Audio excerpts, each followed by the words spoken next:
Terbongkar, Israel mengaku lebih dari 300 tentaranya meregang nyawa di Gaza.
Militer Israel memberikan pernyataan terbaru terkait jumlah korban jiwa yang jatuh di pihaknya dalam agresi militer di jalur Gaza.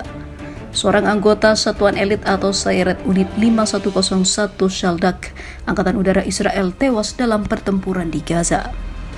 Dilansir FIFA Militer dari The Times of Israel, prajurit militer Israel itu adalah Sersan kelas 1 Jonathan Khazor yang tewas dibunuh pasukan Hamas Palestina. Sersan kelas 1 Jonathan Khazor, seorang prajurit di unit elit Shaldak Angkatan Udara, tewas dalam pertempuran melawan pejuang Hamas di jalur Gaza Utara kemarin. Kematian Khazor menggemparkan jumlah korban jiwa dari pihak Israel menjadi 350 orang.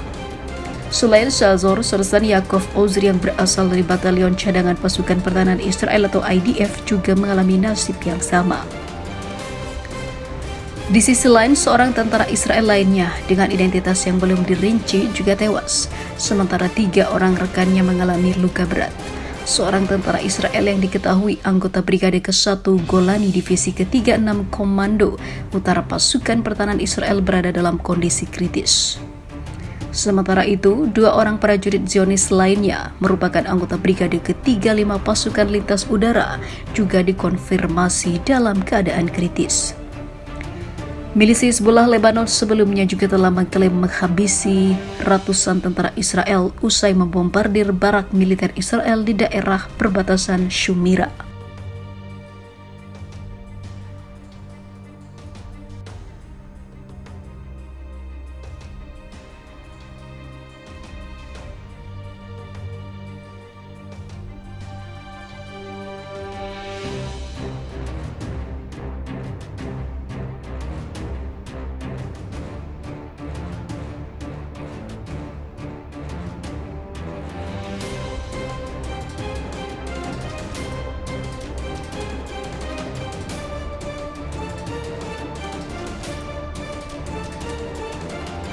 Masya Allah, bantu perlawanan Palestina dan juga Islam, Irak mulai fase baru menghadapi musuh, yaitu Israel.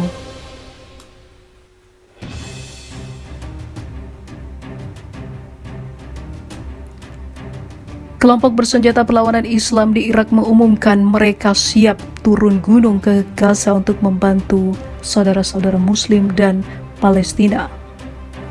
Tepatnya pekan depan mereka akan memulai menghadapi musuh dan mendukung Palestina dan membalaskan dendam para syuhada.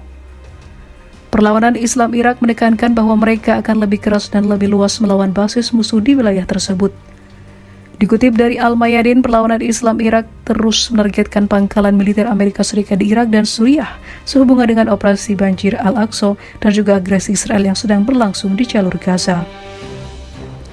Sebelumnya pada hari Kamis, perlawanan Islam di Irak mengumumkan bahwa mereka menyerang sasaran penting pendudukan Israel di pantai Laut Mati. Dalam sebuah pernyataan, mereka mengatakan serangan itu terjadi sebagai tanggapan atas pembantaian yang dilakukan oleh penduduk Israel terhadap warga sipil Palestina, termasuk anak-anak, wanita, dan orang tua. Mereka menegaskan akan terus menyerang benteng musuh. Itu tidak lama setelah sumber Al-Mayadin melaporkan bahwa perlawanan Islam di Irak menargetkan pasukan Amerika di Erbil dengan 2 drone kamikaze, sekaligus membalaskan dendam.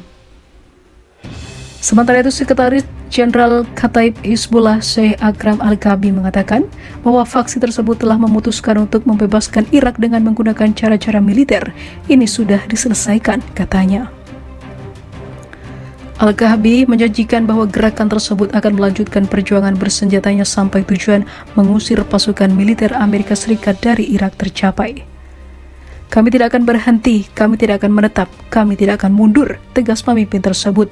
Dia menjanjikan tindakan yang lebih besar dalam beberapa hari mendatang. Sebelumnya, Sekretaris Jenderal Organisasi Badr di Irak, Hadi Al-Amiri, menyatakan bahwa sudah waktunya bagi pasukan koalisi internasional untuk meninggalkan Irak karena tidak ada lagi kebutuhan atau pembenaran atas kehadiran mereka. Al-Amiri juga menambahkan bahwa selama mereka hadir tidak ada yang mengharapkan untuk membangun kemampuan militer tentara Irak dan lembaga keamanan lainnya. Dia menyatakan keyakinannya bahwa memalukan bagi sebagian orang untuk menyarankan agar pasukan Amerika Serikat tetap berada di negara tersebut dengan dalih membantu pasukan keamanan Irak yang ternyata hanya omong kosong. Sekretaris Jenderal menyatakan bahwa pemerintah Irak harus mengambil semua langkah yang diperlukan untuk mencapai jadwal keluarnya pasukan koalisi internasional di Irak secara spesifik dan juga jangka pendek tanpa penundaan.